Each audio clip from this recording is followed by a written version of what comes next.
사사기 13장. 이스라엘 자손이 다시 주님께서 보시는 앞에서 악한 일을 저질렀다.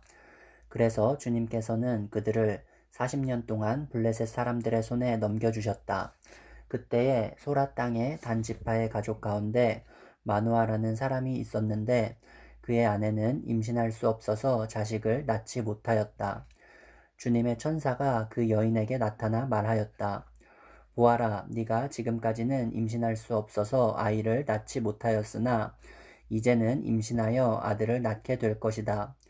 그러므로 이제부터 조심하여 포도주나 독한 술을 마시지 말아라. 부정한 것은 어떤 것도 먹어서는 안 된다. 네가 임신하여 아들을 낳을 것인데 그 아이의 머리에 면도칼을 대어서는 안 된다. 그 아이는 모태에서부터 이미 하나님께 바쳐진 나실 사람이기 때문이다. 바로 그가 블레셋 사람의 손에서 이스라엘을 구하는 일을 시작할 것이다. 여인은 곧바로 남편에게 가서 말하였다. 하나님의 사람이 나에게 오셨는데 그분의 모습이 하나님의 천사의 모습과 같아서 너무나 두려웠습니다. 그래서 나는 그분이 어디서 오셨는지 감히 묻지도 못하였고 또 그분도 나에게 자기 이름을 일러주지 않았습니다. 그런데 그분이 내게 말하기를 내가 임신하여 아들을 낳을 것이니 이제부터 포도주와 독한 술을 마시지 말고 부정한 것은 어떤 것도 먹어서는 안 된다고 말했습니다. 그 아이는 모태에서부터 죽는 날까지 하나님께 바쳐진 나실 사람으로 살아야 하기 때문이라고 했습니다. 이 말을 듣고 마누아가 주님께 기도드렸다. 주님, 우리에게 보내셨던 하나님의 사람을 우리에게 다시 오게 하셔서 태어날 아이에게 어떻게 하여야 할지를 우리에게 가르치게 하여 주십시오. 주님께서 마누아의 기도를 들어주셔서 주님의 천사가 다시 여인에게 왔다. 그때에 그 여인은 밭에 앉아 있었는데 남편 마누아는 아내와 함께 있지 않았다. 그래서 그 여인은 급히 달려가 남편에게 말하였다. 와보세요. 저번에 나에게 오셨던 그분이 지금 나타나셨어요. 마누아는 일어나 곧 아내를 따라가서 그 사람에게 이르렀다. 마누아가 그를 보고서 저번에 자기의 처에게 말하던 그분이냐고 물었다. 그가 그렇다고 대답하자 마누아는 그에게 지난번에 한 그 말이 이루어질 때에 그 아이가 지켜야 할 규칙은 무엇이며 또 그 아이가 할 일은 무엇이냐고 물었다. 주님의 천사가 마누아에게 일러주었다.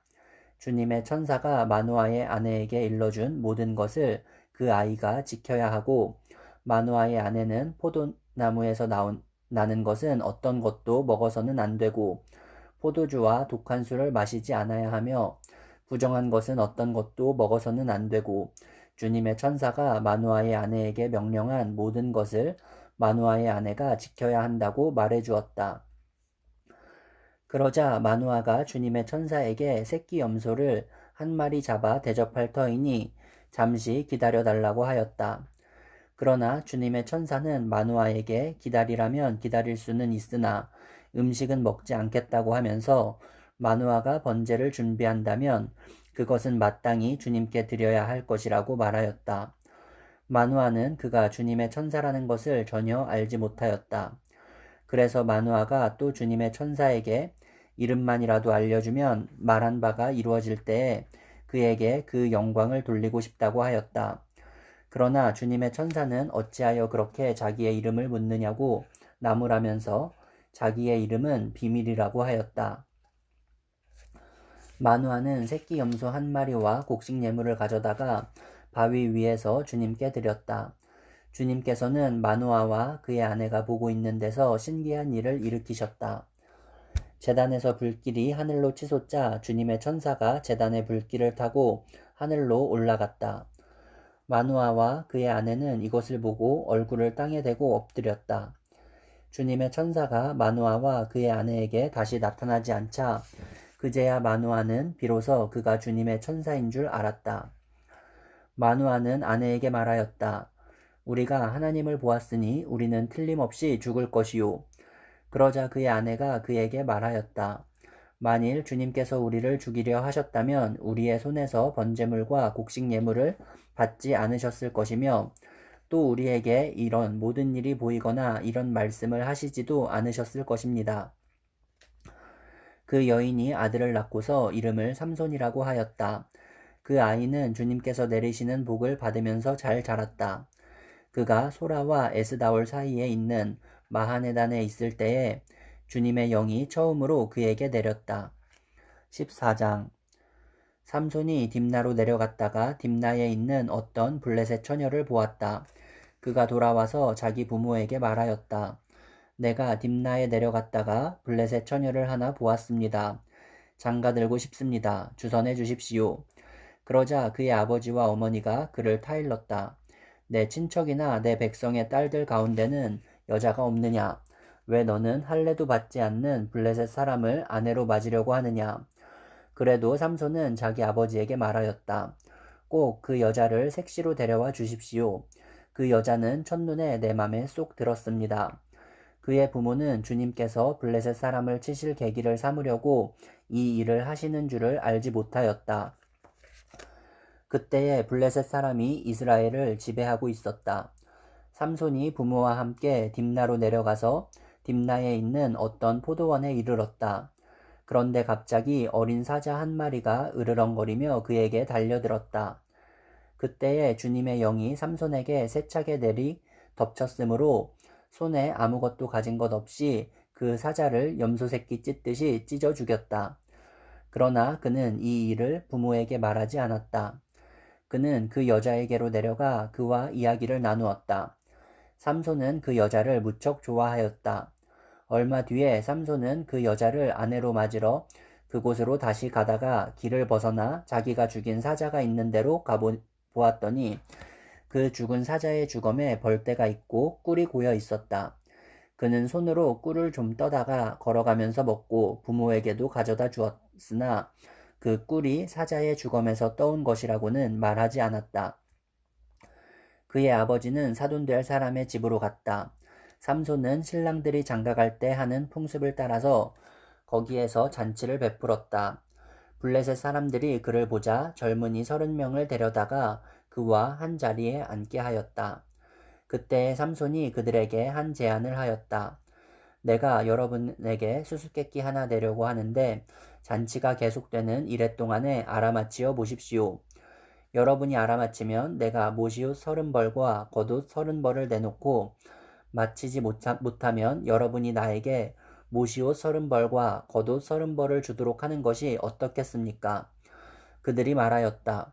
좋습니다. 어디 그 수수께끼를 한번 들어봅시다. 그래서 삼손이 그들에게 수수께끼를 내놓았다. 먹는 자에게서 먹는 것이 나오고 강한 자에게서 단 것이 나왔다. 그러나 그들은 사흘이 지나도록 수수께끼를 풀 수가 없었다. 일회째가 되던 날 그들은 삼손의 아내를 을러대었다. 신랑을 꾀어서 그가 우리에게 낸 그 수수께끼의 해답을 알아내서 우리에게 알려주시오. 그렇지 않으면 세댁과 세댁의 친정집을 불살라 버리겠소. 우리가 가진 것을 빼앗으려고 우리를 초대한 것은 아니지 않소. 그래서 삼손의 아내는 삼손에게 울며 말하였다. 당신은 나를 미워할 뿐이지 사랑하지는 않아요. 그러니까 당신이 나의 나라 사람들에게 수수께끼를 내놓고도 나에게는 해답을 가르쳐주지 않았지요. 삼손이 아내에게 말하였다. 이것 봐요. 내 부모에게도 알려드리지 않았는데 어떻게 당신에게 말할 수 있겠소? 그러나 그의 아내는 삼손에게 이래나 계속되는 잔치 기간에 계속 울면서 졸라댔다. 일회째 되던 날 삼손은 드디어 아내에게 수수께끼의 해답을 말해버리고 말았다. 그러자 아내가 그 해답을 자기 동족 사람들에게 알려주었다. 일회째 되던 날 해가 지기 전에 그 성의 사람들이 삼손에게 말하였다. 무엇이 꿀보다 더 달겠으며 무엇이 사자보다 더 강하겠느냐. 삼손이 그들에게 대답하였다. 나의 암소로 밭을 갈지 않았더라면 이 수수께끼의 해답을 어찌 찾았으랴. 그때에 주님의 영이 삼손에게 세차게 내리덮쳤다.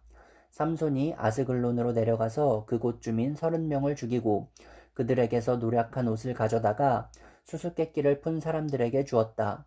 그리고는 몹시 화가 나서 자기 아버지의 집으로 돌아가 버렸다. 그러자 삼손의 아내는 삼손의 들러리로 왔던 한 친구의 아내가 되었다. 15장. 이런 일이 있은 지 얼마 뒤에 밀치수 때가 되었을 때에 삼손은 새끼 염소 한 마리를 가지고 아내를 찾아가서 장인에게 아내의 침실로 들어가게 해달라고 부탁하였으나 장인은 그가 아내 방에 들어가는 것을 허락하지 않았다. 그리고 장인은 다른 제안을 하였다. 나는 자네가 그 애를 몹시 미워한다고 생각하고 자네 친구에게 아내로 주었다네. 사실은 동생이 언니보다 더 예쁘니 부디 그 애를 아내로 삼아주게. 그러자 삼손이 그들에게 이번만은 내가 블레셋 사람들에게 어떤 손해를 끼친다 해도 나를 나무라지 못할 것이요 하고 말하면서 나가서 여우 300마리를 잡아 꼬리에 꼬리를 서로 비끌어 매고는 그 두 꼬리 사이에 가지고 간 회를 하나씩 매달았다. 그는 그 회에 불을 붙여 블레셋 사람의 곡식밭으로 여우를 내몰아서 이미 베어 쌓아놓은 곡식가리에 불을 놓았다. 불은 곡식가리뿐 아니라 아직 배지 않은 곡식과 포도원과 올리브 농원까지 다 태워버렸다. 블레셋 사람들은 누가 그렇게 하였는지 알아보았다. 마침내 사람들은 딥낫 사람 곧 삼손의 장인이 삼손의 아내를 빼앗아 들러리 섰던 친구에게 아내로 주었기 때문에 삼손이 저지른 일임을 알게 되었다. 블레셋 사람들이 딥나로 올라가서 그 여자와 그 아버지를 불에 태워 죽였다. 그러자 삼손이 그들에게 말하였다. 너희가 이렇게 하였으니 내가 너희에게 원수를 갚기 전에는 가만히 있지 않겠다. 그는 블레셋 사람들이 닥치는 대로 마구 무찌르고 내려가서 에단 바위 동굴에서 쉬고 있었다. 블레셋 사람들이 쳐올라와서 유다 땅에 진을 치고는 레히 지방을 짓밟았다. 유다 사람들이 그들에게 말하였다. 당신들은 무엇 때문에 우리를 치러 올라왔소? 그들이 대답하였다. 삼손을 잡으러 왔소. 삼손이 우리에게 한 대로 우리도 그에게 갚아주겠소. 그래서 유다 사람 3,000명이 에단 바위 동굴에 내려가서 삼손에게 말하였다. 블레셋 사람들이 우리를 지배하고 있다는 것을 당신은 잘 알지 않소. 그런데 당신이 어찌하여 우리에게 이런 일이 미치게 하오? 삼손이 그들에게 대답하였다. 그들이 나에게 한 대로 나도 그들에게 갚아주었을 뿐이오. 그러자 그들이 삼손에게 말하였다. 우리는 당신을 묶어 블레셋 사람들에게 넘겨주려고 왔소. 삼손이 그들에게 말하였다. 그렇다면 나를 죽이지 않겠다고 맹세하시오. 그들은 삼손에게 다짐하였다. 결코 죽이지 않겠소. 우리는 당신을 묶어서 그들에게 넘겨만 주겠소. 결코 우리가 당신을 죽이지는 않겠소. 그리고 그들은 새 밧줄 2개로 그를 묶어서 바위 동굴에서 데리고 나왔다. 삼손이 레히에 이르자 블레셋 사람들이 마주 나오며 그에게 소리를 질렀다. 그때에 주님의 영이 그에게 세차게 내리니 그의 팔을 동에 메었던 밧줄이 불에 탄 삼오라기같이 되어서 팔에서 맥없이 끊어져 나갔다. 마치 삼손은 싱싱한 당나귀 턱뼈 하나가 있는 것을 보고 그것을 손에 집어들고 블레셋 사람을 1,000명이나 쳐 죽이고 나서 이렇게 외쳤다. 나귀 턱뼈 하나로 죽음을 무더기로 쌓았다. 나귀 턱뼈 하나로 1,000명이나 죽였다. 이렇게 외치고 나서 삼손은 손에 든 턱뼈를 내던지고 그곳 이름을 라맛 레히라고 불렀다. 삼손은 목이 너무 말라서 주님께 부르짖었다. 주님께서 친히 이 크나큰 승리를 주님의 종의 손에 허락하셨습니다. 그런데 이제 제가 목이 타서 저 할례받지 못한 자들의 손에 붙잡혀 죽어야 하겠습니까? 하나님이 레히에 있는 한 우묵한 곳을 터지게 하시니 거기에서 물이 솟아나왔다. 삼손이 그 물을 마시자 제정신이 들어 기운을 차렸다. 그래서 그 샘 이름을 엔학고레라고 하였는데 오늘날까지도 레히에 있다. 삼손은 블레셋 사람들이 다스리던 시대에 20년 동안 이스라엘의 사사로 있었다.